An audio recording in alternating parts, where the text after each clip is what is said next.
wabarakatuh. Hari ini kita akan bicara mengenai mata kuliah Applikom. Saya selaku penanggung jawab mata kuliah tersebut. Untuk RPS-nya belum bisa saya berikan, masih dalam proses penyempurnaan karena ada beberapa perubahan yang harus segera diperbaiki terkait tuntutan zaman. Kemudian apa saja di SPSS itu yang akan diajarkan, ya. Jadi mulai dari pertemuan pertama mengetahui konsep aplikasi terkait gizi, mengetahui jenis-jenis aplikasi komputer terkait gizi. Kemudian berikutnya adalah kita akan mempraktekkan bagaimana mengolah data menggunakan aplikasi statistik yaitu SPSS, ya. SPSS itu statistik service solution, ya. Kemudian di SPSS itu kita akan ajarkan pula mengenai uji pair t-test, kemudian uji t-test independen atau uji t-test bebas, ya. Yang di depan ini, yang pair ini berpasangan. Kemudian kita akan belajar mengenai uji ANOVA one way. Selanjutnya kita akan membuat atau mempelajari, mempraktekkan uji korelasi. Dari korelasi ini dilanjutkan dengan uji regresi sederhana. Nah, kemudian tatap muka nanti sebelum UTS, yaitu kita akan belajar membuat aplikasi gizi sederhana yang berbasis Android dengan lisensi freeware atau gratis. Kemudian UTS nanti ujian. Setelah ujian kita akan belajar analisis konsumsi dengan Nutrisurvey. Yang tatap muka pertama sampai dengan UTS itu saya yang akan memberikan. Selanjutnya tatap muka setelah UTS sampai dengan UAS Bapak Nengah Tanu Komalina yang akan memberikan. Pak Nengah nanti akan mengajarkan bagaimana Nutrisurvey, bagaimana WHO Antro, serta bagaimana menganalisis OR dan RR dengan IP Info. Kemudian di akhir pertemuan nanti dengan saya lagi, yaitu mempraktekkan penelusuran literatur bidang gizi, bagaimana kita nanti mencari literatur bidang gizi itu di internet, baik e-jurnal, kemudian menggunakan translate online, jenis-jenis perambahan yang akan digunakan. Baik, untuk pertemuan pertama ini saya memberikan penjelasan mengenai bagaimana sih Applikom itu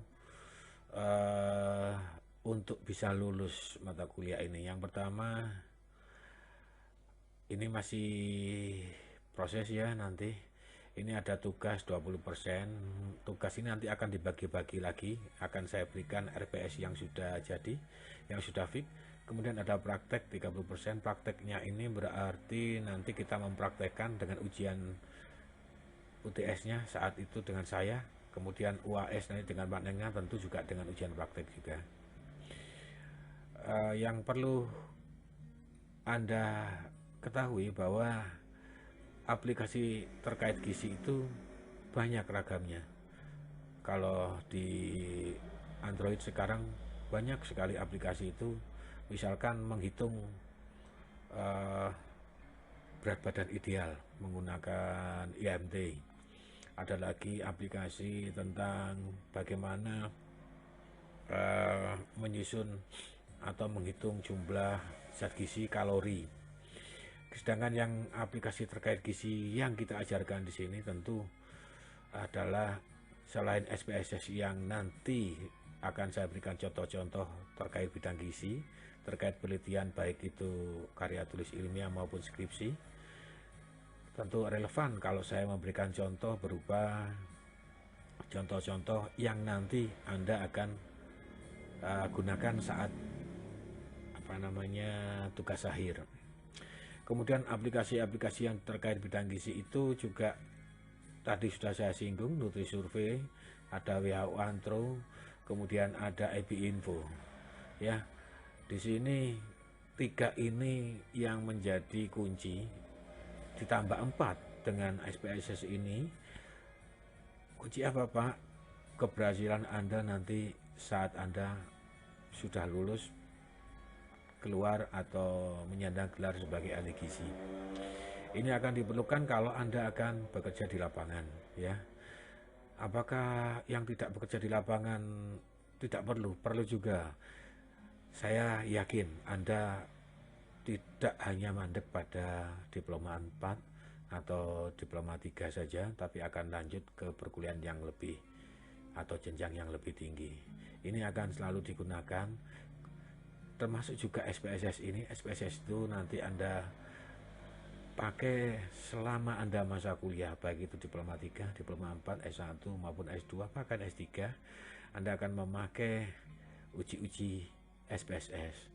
Namun demikian, di dalam SPSS itu banyak sekali uji yang diberikan atau uji yang ada.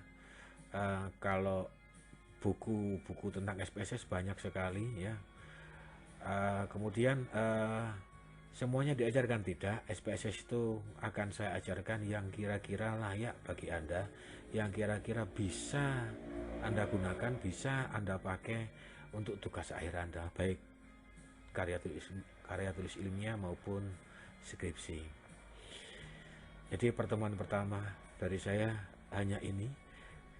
Dan pesan saya adalah sebelum kita menuju pada pertemuan berikutnya, di mana di sini ada uji pair t-test atau t-test sampel yang berpasangan, maka Anda semua harus sudah menginstal aplikasi SPSS di dalam laptopnya masing-masing atau komputernya masing-masing. Nah, kemudian komputer tadi Anda langsung praktekkan seperti yang Anda praktekkan.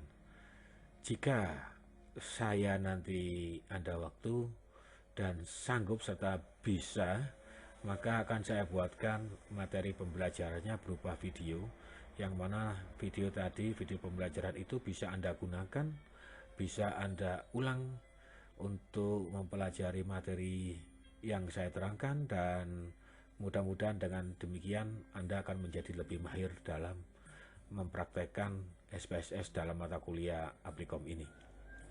Namun, seandainya ada pertemuan yang saya belum sempat untuk membuat video pembelajarannya, maka akan saya praktekkan langsung. Itu pun kalau praktek langsung menggunakan aplikasi Zoom atau Jimit, ya, aplikasi yang sekarang lagi itu nanti tetap akan saya recording atau saya rekam untuk saya upload di YouTube. Mengenai minggu depan atau ya minggu depan ini Anda harus siap SPSS-nya. Kemudian saya usahakan sudah dalam bentuk video pembelajaran yang diupload di YouTube, langkah-langkah, langkah demi langkah. Kemudian setelah itu Anda presensi akan saya kirim lewat WA saja linknya. Anda harus mengisi presensi itu saat pembelajaran ini atau saat sesuai jam pelajaran, jam kuliah berlangsung.